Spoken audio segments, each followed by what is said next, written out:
Upon closer evaluation, however, it follows certain rules and elements that are shared by every story that any author ever wrote. These archetypes are the elements that relate to the viewer's everyday lives and allow connections to be drawn between different mediums of entertainment, which is also the focus of the third reading close reading. The Lord of the Rings was originally created by J.R.R. Tolkien to describe a possible past of Earth before recorded history in a place called Middle-earth. In this fictional world, Tolkien was able to create relatable characters and a seemingly original plot for a fantasy story as famous as this. In Beowulf, there is an obvious motif of the fight between light and dark. You have Beowulf representing the side of light, contrasted by the darkness of Grendel. In the trilogy Lord of the Rings, that same motif is present in several ways.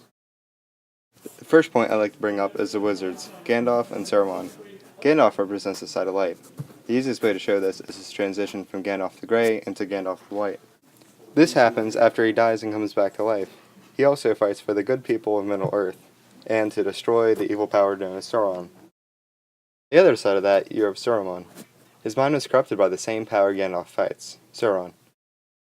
Saruman and Gandalf eventually clash, leaving only one to win. The contrast is between the evil army and those who resist. The resistance is called the Fellowship of the Ring. They are made up of many races that would normally not like to work with each other. The evil army is called the Orcs. They are a manufactured race made by Sauron's other minions. Their goal is to take over the world. In this story, Gandalf is the mentor. The archetype of a mentor is someone who teaches the hero and guides him through his journey by giving him the necessary equipment and knowledge in order to succeed. In this example of Gandalf, he gave the hero, Frodo, the ring and advice about when and how to use the ring.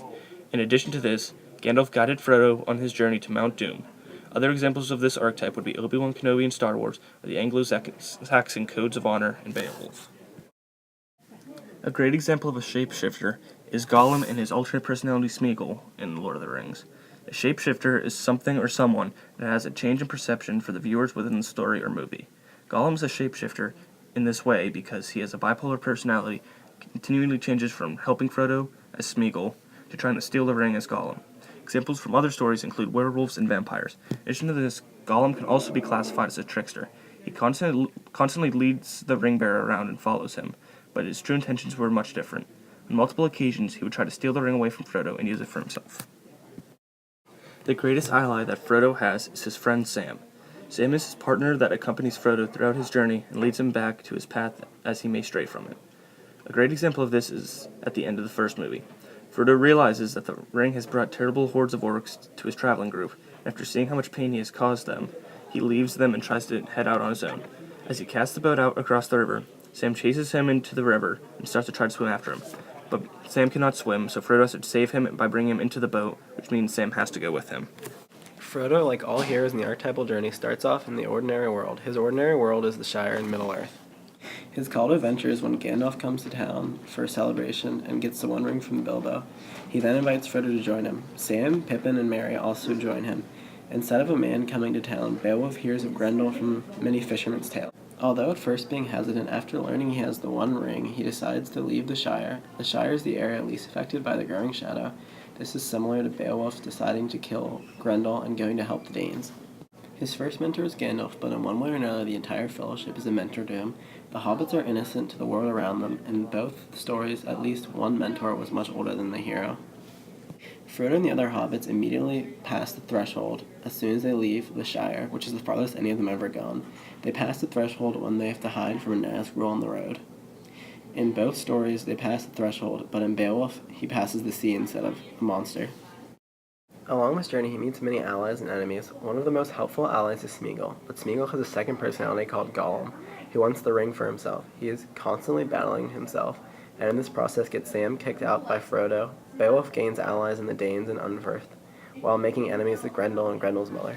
The ordeal. Shortly after Sam was kicked out of the group, Frodo was captured by orcs after being bitten by a giant spider named Shelob. He is taken to the Tower of Cirith Ungol. This is where Sam returns and rescues him from. Beowulf was captured in Grendel's mother's lair when she dragged him in from the ocean, and it ends with him when he kills her with a giant sword. The supreme ordeal is when Sam and Frodo finally get to Mount Doom. Frodo goes in alone and at the last moment decides to keep the ring for himself.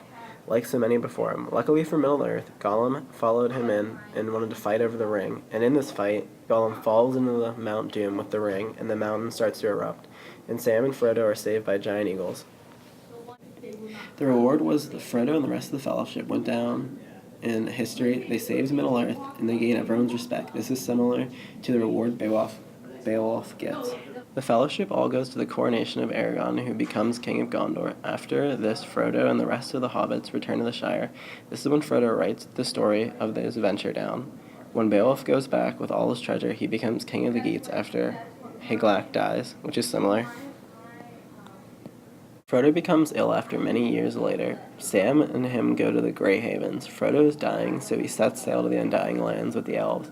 In Beowulf, the resurrection is when he fights the dragon and dies in his last labor.